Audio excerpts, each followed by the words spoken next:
पवित्र आत्मांगर अभिषेक दान कर प्रभु ताहा जड़ी विनष्ट करिवो यीशुଙ୍କ नामरे दया कर समस्त प्रकार शत्रु शैतान कार्य विनाश होई तुम आत्मांगर कार्य सर्वत्र बहुल भाव साधित हो अमान को मध्य पवित्र आत्मांगर सेवा कार्य को दिशा वृद्धि करने निमंते यथा साध्य यत्न क्रिया प्राण उद्यम करने अनुग्रह करू तारावाणी खार वर्षा बारे करबंदर मध्य जपरी सत्यवाक्य सर्वत्र प्रभु यथार्थ भाव दृढ़ भाव घोषणा कर अनेक अनेक महाआश्चर्य कर्म चिन्ह लक्षण मान साधित हम तद्वारा तुम राज्य वृद्धि मंडली सब निष्ठा प्राप्त हम दृढ़ विशाख हम प्रभु आमान को एवं सर्वत्र तुम लोक मान को से भाव तुम उठाओ यीशु नाम दया कर तुम्हें साधन कर तुम्हें नीरव ना हो प्रभु से तुम नाम धन्यवाद धन्यवाद धन्यवाद हालेलुया प्रेज द लॉर्ड तुम्हारा पवित्र पाद तले समस्त विषय समर्पण करी प्रभु यीशु नाम प्रार्थना करूँ।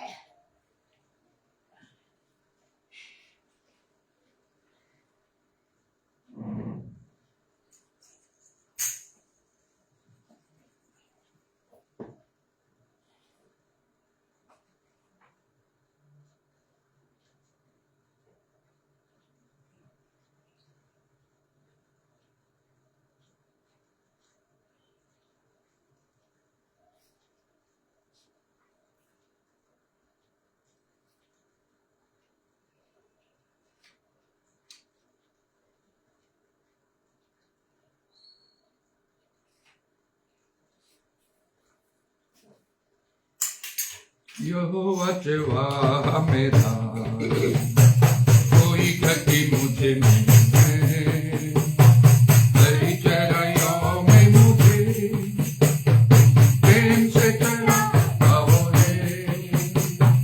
यहोवा चवा कोई गति मुझे तेरी चराइयों में मुझे प्रेम से चला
मोटे प्रिय जीशुଙ୍କର ମୁଠିର ତାଙ୍କର ତାଙ୍କର ପରି ମତେ ତଲେ ସେନିତ ହାଲେଲୁୟା ହୋସାନା ହାଲେଲୁୟା ହୋସାନା ହାଲେଲୁୟା ହୋସାନା ଜୟ ପ୍ରଭୁ ଯୀଶୁଙ୍କର ମୋଟେ ତାଙ୍କ ସନ୍ତାନ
धन्यवाद धन्यवाद धन्यवाद धन्यवाद धन्यवाद धन्यवाद धन्यवाद धन्यवाद धन्यवाद ओ लॉर्ड हमर चरण समय समय समय समय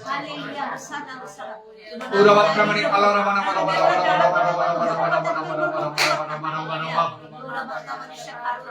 hallelujah hallelujah hallelujah hallelujah hallelujah hallelujah hallelujah सबरा बरा बरा बरा बरा बरा बरा बरा पूरा वक्रमणि कलर मन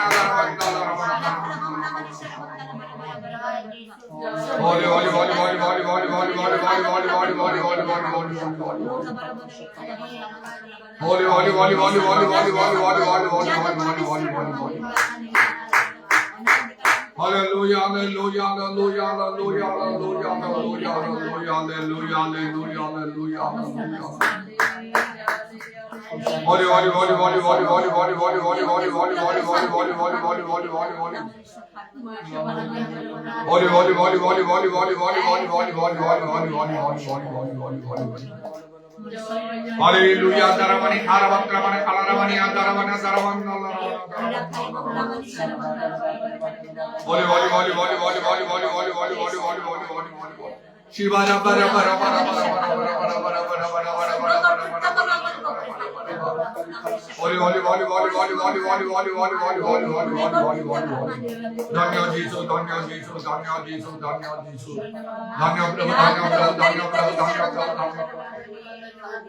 Dhanya, Dhanya, Dhanya, Dhanya, Dhanya, Dhanya, Dhanya, Dhanya, Dhanya,